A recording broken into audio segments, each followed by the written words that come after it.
Hi, Zizaran here, and I wanted to do like a little first impressions video to the new Crucible mechanic and also just talk about how my first day in Crucible went. So it started yesterday and I'm playing a Toxic Rain Pathfinder, so I pick up a short bow and I do the Crucible mechanic. I waited till around, I think I was like level 5 or level 8 thereon before, actually interacting with the mechanic. Wanted to make sure I had some support gems and stuff like that. And I saw a lot of reports of people in chat saying, wow, I got one shot. So I went into it with like, okay, well, I gotta be really careful here or I'm gonna die. And then next, I put in my short bow and the mechanic works and I'm like holding it down. And I'm like, you know what? Only gonna do a little bit. I think I only did 25% power on my first one. And after 4 Crucible altars, I see my skill tree on my first short bow. And my first short bow has the stat at the end. Like the first one, it was whatever. Nothing special. So I was like, oh. Well, the last one, item sells for an additional unique short bow. Sells for a unique item. Sells for a unique short bow. I was like, oh my god, my literal first item is Quill Rain. Now, it is a little unfortunate at this point that I am not league starting Explosive Arrow, because Quill Rain on Explosive Arrow is a lot better. Obviously, the fuses and the fuse timer is so important for EA, versus Toxic Rain ends up losing a lot of damage due to the less damage debuff. So, that being said, it still carried me all the way to like tier 8 maps, and now I've farmed out a normal Porcupine Bow. It took me like 12 hours or something to grind out a Porcupine Bow, but we are finally there. And now I've been doing Crucible again. I skipped Crucible pretty much that entire time. It's been very, very scary. It also is a bit of a large time investment for how little reward there is. The monsters themselves, they drop nothing. So I'm very sad about that. But let's just do a quick overview of everything we know so far about the mechanic. So, like I was saying, it's very, very hard to see how strong you're making them. I think they should have like a question mark you hover over and it tells you what different thresholds do. Is it just that there's going to be stronger monsters? Is everything being scaled up by percentage damage similar to Sentinel? It's a little hard. It's very, very unclear. And it also, like, say I'm trying to hit it for 50%, it feels a little bit like, I don't have a specific example, but in some games I've played, sometimes there'll be some sort of like increment holder, right? And it'll be like, first it starts off really slow and the increment's going like 1, 2, 3, 4, 5, 6, 7, 5. And then it starts increasing, and it goes like this. Boop, boop, boop. And then suddenly I've clicked too far and I'm like, man, okay, I was aiming for 50. I'm now at like 80% and I'm scared of getting one shot. So I think maybe they should have some sort of threshold mechanic that after you've hit 50%, after you've actually held it down to 100%, you could just let the next one click. Like, okay, on this one, I'm aiming for 50%. Just put me there. Even that's not even super clear because this is also affected by item level. And the problem here is if I have a item that I've found in the campaign, right? So for example, I did this with the Porcupine Bow. That's only item level 50.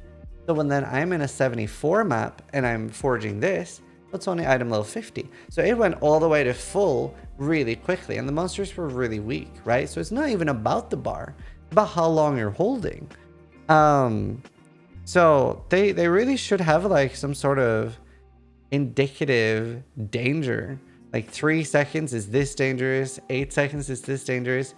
And it's gonna be really hard to tell with how the mechanic is. That is a very hard problem, I feel. So I hope they can make that a little bit more obvious, a little bit more clear, and how it interacts with item level and stuff. The monsters you're fighting as well are also a little like spread out. They're a little annoying. They're very tanky, and some of them have crazy abilities that must be incredibly unfriendly for melee characters. One of the ones was just shitting out projectiles, and I'm sitting there thinking, man, if I'm standing next to this as a melee character, surely I would vaporize. Like, if I was Explosive Arrow champion, I'd be like, man, this is the perfect build for this. They have taunt. I can do super rippy stuff and just throw down my totems and they will take care of everything. At least I'm Toxic Rain Pathfinder, so I'm still having a pretty good time with it. But yeah, I don't know. There's a lot of suggestions there. As far as the mechanic itself, it is a little, I feel a little weird about complaining about this because I see the incredible power creep. I see that it's not like Scourge where, you know, it's just, wow, this is the item on the pedestal that you can get. Look how beautiful it is. Look at this axe. It's not even like that, right? You know that you are very reliably going to get powerful items. But there's a few problems. First off, you can brick your weapon with the first node being pretty bad. Like, it could have a downside. It could brick EE, for example. Like, if you're playing explosive arrow, you have a 6-thing bow and the first node is fire damage. What do you do? So that's a little frustrating. The monsters themselves, they just don't drop much.